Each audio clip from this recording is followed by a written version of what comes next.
Assalamualaikum warahmatullahi wabarakatuh. Kami dari kelompok 7 mata kuliah konsultasi gizi. Berikut adalah beberapa nama anggota dari kelompok kami. Yang pertama, saya sendiri, nama saya Aida Yulia Rahayu dengan NIM 20113111006, semester 5, jurusan S1 Ilmu Gizi. Di sini saya berperan sebagai editor video. Nama saya Anjanik Cayaningati, NIM 20113111007, semester 5, jurusan S1 Ilmu Gizi. Peran saya sebagai pasien. Halo, Assalamualaikum warahmatullahi wabarakatuh. Perkenalkan, nama saya Intan Putri Kurnia dengan NIM 20113111016. Di sini saya sebagai konselor. Halo, nama saya Zian Alfiana dengan NIM 20113111041, semester 5, jurusan S1 Ilmu Gizi. Di sini saya perannya sebagai pembuat naskah.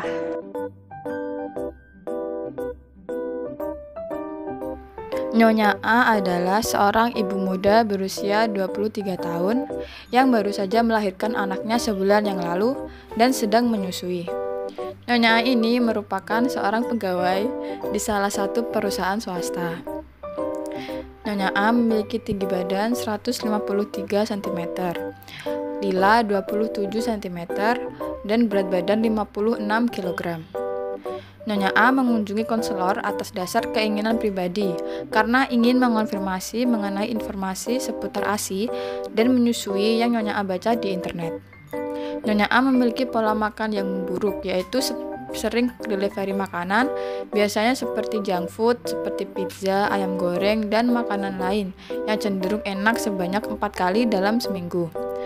Nyonya A minum kopi 3 kali seminggu untuk lembur, dan Nyonya A mempunyai keluhan memiliki payudara kecil dengan puting cenderung masuk ke dalam.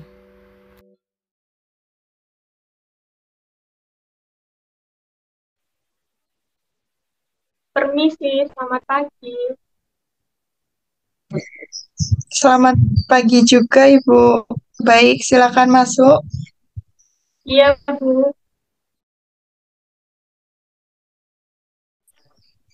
Baik, Ibu, silakan duduk. Oh iya, terima kasih. Sebelumnya, perkenalkan, nama saya Enggan, konselor yang bertugas hari ini. Oh iya, Ibu, selamat pagi. Ibu Enggan, perkenalkan nama saya Anjani. Oh, baik. Ibu Anjanik, bagaimana kabarnya, Ibu? Oh, alhamdulillah saya baik walau ada sedikit kecemasan terkait menyusui. Oh, baik, Ibu Anjanik, saya paham. Saya juga merasakan bahwa Anda, para ibu, memiliki kecemasan tertentu pada saat menyusui. Tentunya di sini saya akan membantu Ibu dalam sesi konseling untuk mengatasi kecemasan Ibu Anjanik. Ibu datang ke sini sendirian, apa ada yang mengantarkan, Bu? Saya ke sini sendirian, Ibu. Kebetulan suami saya lagi kerja. Oke, baik, Ibu Anjanik. Sekarang masih bekerja atau sudah tidak bekerja? Ibu tinggalnya di mana ya, Bu? Iya, saya sekarang lagi bekerja di salah satu perusahaan swasta, Ibu. Kemudian saya juga tinggalnya di daerah Gilaya.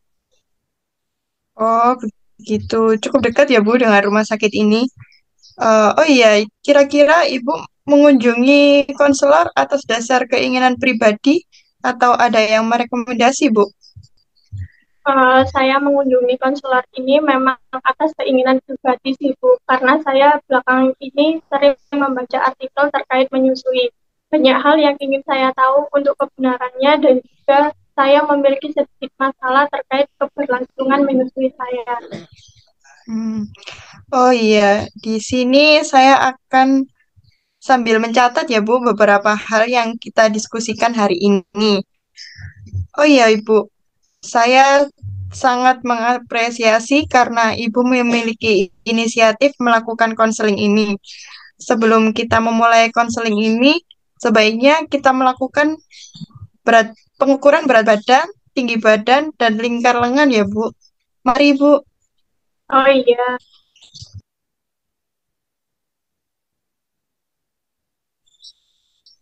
Mari Bu.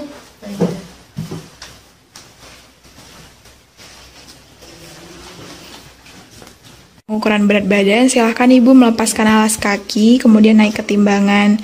Posisinya tegak, kemudian menghadap ke depan, tangannya di sampingnya Ibu.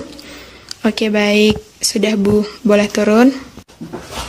Baik Ibu, selanjutnya kita akan melakukan pengukuran tinggi badan. Jadi Ibu bisa menyender ke dinding, ya, kurang ke sebelah sini Ibu.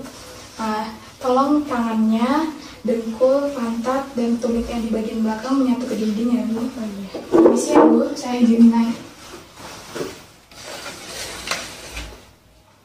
Baik, tingginya 153 cm ya Bu. Selanjutnya kita akan melakukan pengukuran lingkar lengan. Oh iya Ibu, kira-kira ini bahannya tipis apa tebal ya Ibu? Tipis nih Mbak kayaknya. Oke, berarti Ibu biasa menggunakan tangan kanan atau tangan kiri? Kanan. Oke, kita menggunakan pengukuran tangan kiri ya Ibu. Oh, iya. Permisi ya Ibu.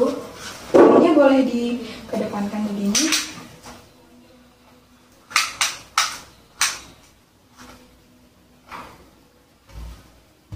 Oke, boleh diturunkan Ibu.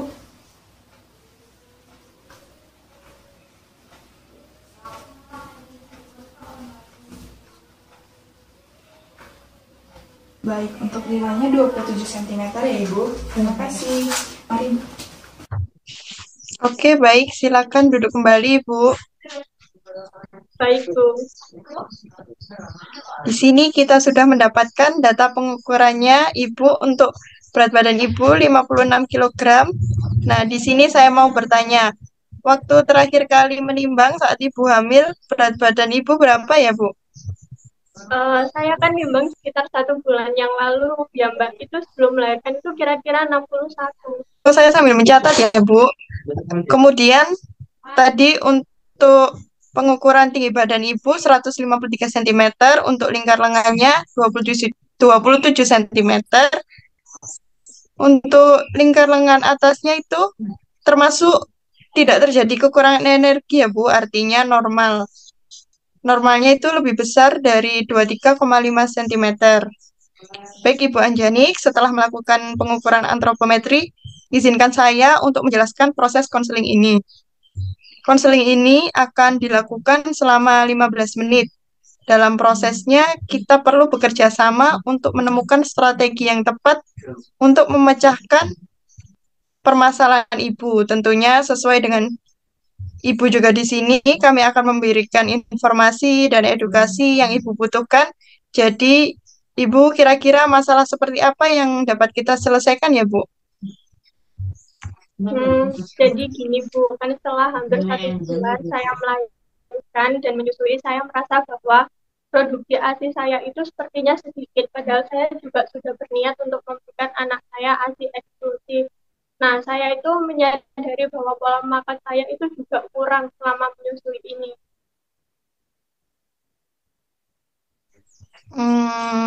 Begitu ya, Bu. Jadi sebelumnya saya ada leaflet yang bisa Ibu lihat terlebih dahulu. Apabila ada yang ingin ditanyakan, dapat ditanyakan ya, Bu.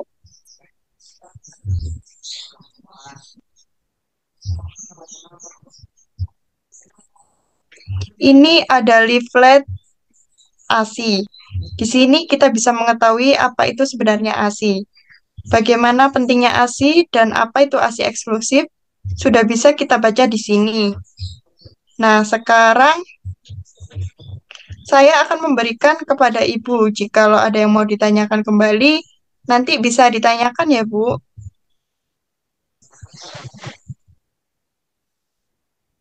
Kemudian pertama, saya akan bertanya dulu. Sebelumnya ini merupakan kelahiran pertama ya, Bu? Iya benar, ini kelahiran pertama saya. Baik, tadi Ibu bilang bahwa pola makan Ibu kurang baik. Bisa Ibu menyebutkan pola makan yang seperti apa yang biasanya Ibu lakukan selama seminggu ke belakang ini? Dan makan seperti apa yang sudah Ibu konsumsi? Jadi, Maaf memotong, saya izin mencatat juga ya, Bu. oh iya, jadi kan gini Bu, karena saya sibuk kerja, nah jadi saya itu sering delivery makanannya. Nah, makanan yang biasanya itu seperti ayam saji, terus pizza, burger, kebab, mie instan, pokoknya yang menurut saya enak lah. Nah, kebetulan saya juga sering kan mengerjakan tugas kantor, jadi saya juga sering konsumsi kopi kekinian yang lagi hype seperti kopi kenangan, Starbucks, dan juga gitu Bu. Izinkan saya mengulangi ya, Bu. Berarti Ibu Anjanik ini sering mengkonsumsi makanan delivery, yaitu makanan siap saji. Kemudian Ibu juga mengkonsumsi kopi. Nah, di sini memang ada yang namanya ASI booster, di mana itu membuat perasaan Ibu senang, dan perasaan senang itu tentunya membuat menyusui akan berjalan dengan lancar. Saya juga mengerti bagaimana kesibukan seorang ibu yang juga bekerja. Sebenarnya prinsip agar ASI yang dihasilkan cukup dan juga berkualitas cukup menjaga keseimbangan makanan.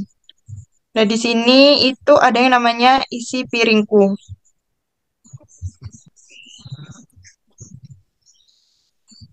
Nah, sebelumnya apakah Ibu sudah pernah mendengar tentang isi piringku ini? Pernah sih Bu, cuma saya itu kurang paham gimana tentang isi piringku itu. Baik, di sini saya akan mencoba menjelaskan ke Ibu secara perlahan ya, Bu. Yang pertama, di bagian sini terdapat 3/4 berupa makanan pokok. Jadi, Ibu biasanya mengkonsumsi makanan pokok itu seperti apa aja? Biasanya sih Mbak, seperti nasi, terus kentang gitu. Oke. Di sini juga makanan pokok tidak hanya sekedar nasi atau kentang, bisa juga berupa roti, jagung, dan juga umbi-umbian. Umbi-umbian itu contohnya seperti singkong, talas, dan ketela. Kemudian di bagian sini itu ada sepertiga dari setengah piring, yaitu lauk pauk. Biasanya ada lauk hewani dan nabati yang berasal dari tumbuhan. Nah, untuk lauk nabatinya itu bisa berupa tempe atau tahu. Tentunya Ibu sering mengonsumsi itu kan? Iya Bu. Nah, berikutnya lauk hewani seperti ikan, daging, dan juga telur. Di sini berikutnya itu ada buah-buahan. Buah-buahan ini dikonsumsi sepertiga dari setengah piring. Kemudian ada sayuran. Sayurnya itu berupa 3/4 dari setengah piring.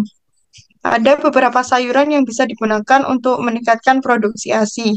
Nah, contohnya seperti daun katuk dan sayur-sayuran yang berwarna hijau. Contohnya sayur-sayuran berwarna hijau itu seperti bayam. Itu dapat meningkatkan produksi ASI ibu. Nah, apakah ibu juga suka mengonsumsi sayur bayam, Bu? Iya Bu, bayangkan juga terjangkau kan harganya.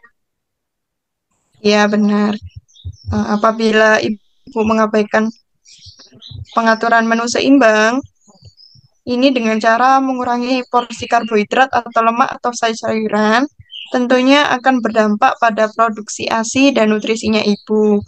Kemudian ibu tadi bilang, ibu juga minum kopi ya? Nah, ibu juga pasti tahu kopi itu mengandung kafein ya, Bu. Di sini saya kan mencoba menjelaskan kafein itu yang dikonsumsi oleh ibu bisa berpengaruh ke ASI sendiri dan membuat kita kekurangan pasokan ASI itu sendiri. Oh gitu ya Bu. Bahkan selama ini saya tetap mengkonsumsi sayur, buah, dan juga ikan. Tetapi karena terlalu sibuk, saya itu mengabaikan dan lebih memberi makanan yang enak cepat saji. Seminggu saya bisa delivery makanan itu 4 kali, terus juga kopi itu sekitar 3 kali. Oh iya, baik Ibu. Nah, di sini saya akan menjelaskan salah satu diet yang bisa digunakan untuk meningkatkan produksi ASI, di mana kita harus memilih makanan tinggi protein, kemudian lemak, vitamin, mineral, sayuran, dan cairan yang cukup. Seperti yang Ibu ketahui dan tentunya pasti tahu, ASI merupakan sumber makanan yang paling aman dan ideal untuk bayi. Oleh karena itu, bagaimana Bu kalau kita membuat kesepakatan, Ibu bisa melakukan delivery itu hanya 2 kali seminggu dan dilanjutkan dengan memasak makanan sendiri. Apakah Ibu terbiasa masak makanan sendiri? Iya kadang sibuk, tapi karena saya juga sibuk, jadi saya sebenarnya lebih suka delivery makanan karena lebih cepat dan menghemat waktu. Hmm, Kemudian tadi yang konsumsi kopinya 3 kali seminggu, gimana kalau kita kurangi menjadi 1 kali seminggu? Apakah Ibu mampu untuk melakukannya?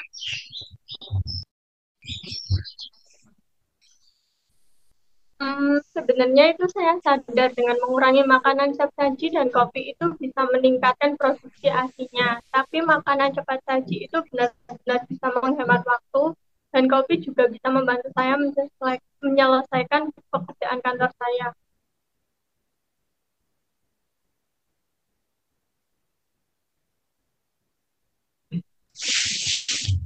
Tepatnya Ibu masih ragu-ragu ya untuk melakukan diet ini. Iya sih Bu, tapi demi anak saya akan mencoba menguranginya. Saya juga akan mencoba memulai memasak dan mengurangi makanan cepat saji menjadi 2 kali seminggu. Tetapi untuk kopi saya hanya sanggup 2 kali dalam seminggu. Oh, begitu ya, Bu. Sebenarnya niat baik Ibu untuk mengurangi delivery makanan dan mengurangi kopi itu adalah hal yang cukup baik. Kiranya kita mengevaluasi ke depannya. Oh iya, kadang itu saya merasa produksi ASI saya itu sedikit karena sebenarnya payudara saya itu terlalu kecil dan putingnya itu cenderung masuk ke dalam. Nah, apakah hal itu bisa berdampak pada jumlah produksi ASI saya? Iya, Ibu. Banyak sekali para ibu yang menanyakan hal itu. Begini, Bu Anjanik, untuk ukuran dan bentuk puting tidak mempengaruhi produksi ASI, apalagi ukuran payudara. Tetapi untuk puting yang masuk ke dalam itu mempengaruhi keberhasilan menyusui seorang ibu. Nah, di sini saya akan mendemonstrasikan bagaimana supaya cara mengatasi puting yang cenderung masuk ke dalam. Contohkan kepada Bu Syafira bagaimana caranya untuk mengatasi puting yang cenderung masuk ke dalam. Pertama kita bersihkan dulu payudara menggunakan kapas dan air masak. Kemudian mengolesi payudara ini menggunakan minyak. Nah, kita meletakkan kedua ibu jari kita kepada bagian areola atau bagian yang hitamnya, kemudian menggerakkan ke atas ataupun ke bawah secara bergantian dan hingga merasa hal tersebut cukup dan payudara dan puting tersebut tidak terlalu masuk ke dalam kembali. Nah, seperti itu, Ibu. Kira-kira Ibu bisa mempraktekannya sendiri kan? Ya bisa Bu, saya ulangi langkah-langkahnya ya Bu, koreksi jika ada yang salah. Jadikan sebelumnya payudara harus bersih terlebih dahulu. Bisa dibersihkan dengan kapas dan air, kemudian diberi minyak. Nah, setelah itu kita letakkan kedua ibu jari di atas dan di bawah areola, kemudian dipijat ke atas dan ke bawah sampai dirasa cukup. Sudah benar, Bu Aca. Jangan lupa pastikan payudara dibersihkan terlebih dahulu ya dengan minyak.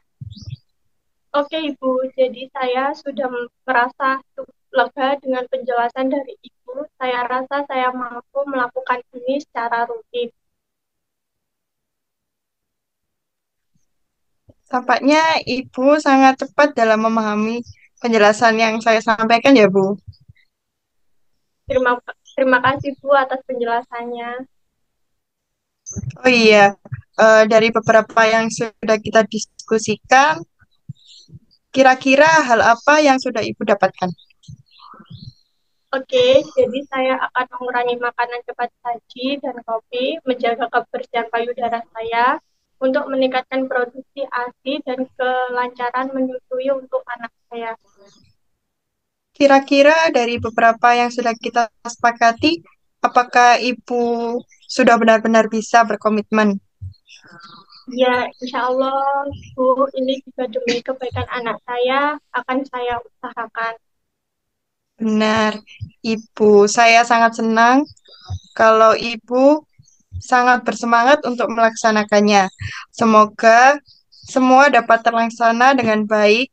Tetap semangat ya Ibu dalam proses mengasihi untuk melakukan evaluasi kembali bagaimana kita mengadakan pertemuan di 2 minggu pada tanggal 6 November 2022 ya Bu. Bagaimana Ibu Anjani? Baik, Bu. Kebetulan saya tanggal 6 November, bisa, Bu. Oke, berarti kita akan melakukan pertemuan kembali pada tanggal 6 November jam 9 pagi ya Bu. Cukup sekian konseling pada pagi hari ini. Terima kasih karena sudah berpartisipasi Bu Anjani. Mari saya antarkan ke depan Ibu. Oh iya, Bu. Saya juga berterima kasih banyak. Kebiasaan apa yang dapat menyebabkan produksi ASI berkurang? Yuk simak berbagai macam kebiasaan ibu yang dapat menyebabkan ASI berkurang. Khawatir karena produksi ASI MAMS berkurang? Ada banyak faktor yang bisa menyebabkan ASI MAMS tidak lagi deras loh. Termasuk sejumlah kebiasaan yang tanpa disadari MAMS lakukan setiap hari. Yuk, hindari melakukan 7 kebiasaan berikut yang membuat produksi ASI berkurang ini. Yang pertama, kurang istirahat setelah bersalin. Setelah menjalani persalinan, pasti MAMS kelelahan. Nah, kondisi fisik dan pikiran yang lelah ini bisa mengganggu produksi ASI. Jadi, MAMS perlu istirahat yang cukup setelah melahirkan. Mintalah bantuan suami atau keluarga lain untuk membantu MAMS. Yang kedua, mengabaikan masalah kesehatan yang dialami. Jangan mengabaikan masalah kesehatan yang MAMS alami, karena bisa mengurangi produksi ASI. Hipotiroidisme dan anemia khususnya adalah 2 penyakit yang bisa mengganggu produksi ASI. Oleh karena itu, kalau MAMS mengalami gejala-gejala penyakit tertentu bersamaan dengan produksi ASI yang menurun, segera periksakan diri ke dokter. Yang ketiga, stres. Stres fisik, emosional, maupun psikologis bisa mengurangi produksi ASI juga, MAMS. Sekecil apapun perubahan emosional yang MAMS alami bisa mengganggu produksi ASI. Beberapa hal yang bisa membuat ibu menyusui stres adalah rasa sakit, masalah finansial, masalah dengan suami, dan banyak lagi. Oleh sebab itu, MAMS perlu belajar cara mengatasi stres maupun mengatasi masalah bersama suami. Yang keempat, kurang makan dan minum air. Setelah melahirkan, mungkin MAMS akan jadi lebih sibuk. Perhatian MAMS akan sepenuhnya tertuju pada si kecil. Tapi MAMS tetap tidak boleh lupa makan maupun minum air putih.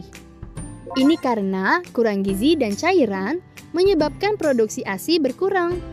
Yang kelima, terlalu sering minum kafein. MAMS boleh saja mengonsumsi minuman berkafein seperti kopi, teh, coklat, dan soda selama menyusui. Namun, kalau dikonsumsi secara berlebihan, bisa menyebabkan dehidrasi dan membuat produksi ASI berkurang. Nggak hanya mengganggu produksi ASI, kalau MAMS minum teh atau kopi berlebihan, kandungan kafeinnya bisa masuk ke ASI dan otomatis juga masuk ke dalam tubuh bayi. Hal ini bisa membuat si kecil mengalami masalah tidur. Yang keenam, merokok dan minum alkohol. Kebiasaan merokok sangat tidak sehat untuk tubuh. Selain itu, merokok juga mengganggu produksi hormon, termasuk oksitosin. Oksitosin adalah hormon cinta yang merangsang respon letdown reflex, yaitu refleks tubuh dalam memproduksi ASI dan mengalirkannya keluar hingga masuk ke mulut bayi. Sama seperti merokok, minum alkohol juga dapat menyebabkan produksi ASI berkurang dengan cara menghalangi respon letdown reflex tersebut. Yang ketujuh, konsumsi obat-obatan tertentu. Beberapa jenis obat, termasuk obat resep maupun obat bebas, bisa mengganggu kerja hormon oksitosin yang mengatur produksi ASI. Obat-obatan seperti obat alergi, obat flu, dan diuretik khususnya bisa membuat produksi ASI berkurang. Pil KB juga bisa menghambat produksi ASI karena mengandung estrogen. Nah, itu tadi 7 kebiasaan yang bisa mengurangi produksi ASI. Tips yang dapat dilakukan ibu agar ASI ibu melimpah.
Jadi kesimpulan yang dapat diambil dari video kami adalah diet yang bisa digunakan untuk meningkatkan produksi ASI, di mana kita harus memilih makanan tinggi protein, kemudian lemak, vitamin, mineral, sayuran, dan cairan yang cukup. Mengubah pola hidup dengan menghindari makanan cepat saji dan mengurangi minum kopi karena mengandung kafein yang berbahaya untuk produksi ASI. Dan menjaga kebersihan payudara untuk meningkatkan produksi ASI dan kelancaran menyusui untuk anak. Selanjutnya, langkah-langkah membersihkan payudara. Yang pertama, sebelumnya payudara harus bersih terlebih dahulu. Bisa dibersihkan dengan kapas dan air, kemudian diberi minyak. Nah, setelah itu kita letakkan kedua ibu jari di atas dan di bawah areola, kemudian dipijit ke atas dan ke bawah sampai dirasa cukup. Sekian dari kelompok 7, kurang lebihnya mohon maaf. Terima kasih. Wassalamualaikum warahmatullahi wabarakatuh.